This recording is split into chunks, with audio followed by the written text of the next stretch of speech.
একবার তুমি ভালোবাসতে চেষ্টা করো, দেখবে নদীর ভিতরে মাছের বুক থেকে পাথর ঝরে পড়ছে।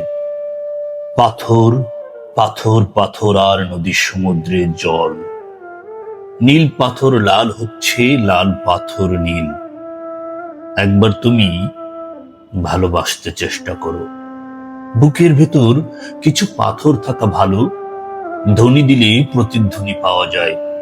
সমস্ত পায়ে হাঁটা পথই যখন পিচ্ছিল, তখন ওই পাথরের পাল একের পর এক বিছিয়ে যেন কবিতার নগ্ন ব্যবহার, যেন ঢেউ, যেন কুমোরটুলে ছালমা চুমকি জরিমাখা প্রতিমা।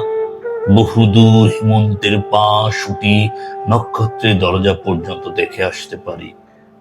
বুকের ভেতরে কিছু পাথর থাকা ভালো। চিঠিপত্রের বাক্স বলতে তো কিছু নেই, পাথরের ফাঁক ফুকুরে রেখে এলেই কাজ হাসিল। অনেক সময় তো ঘর করতে মন চায়।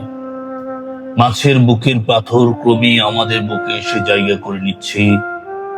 আমাদের সবই দরকার। আমরা ঘর বাড়ি গড়বো, সভ্যতার একটা স্থায়ী স্তম্ভ তুলে ধরবো। রুপুলি মাছ পাথর ঝরাতে ঝরাতে চলে গেলে একবার তুমি ভালোবাসতে চেষ্টা করো।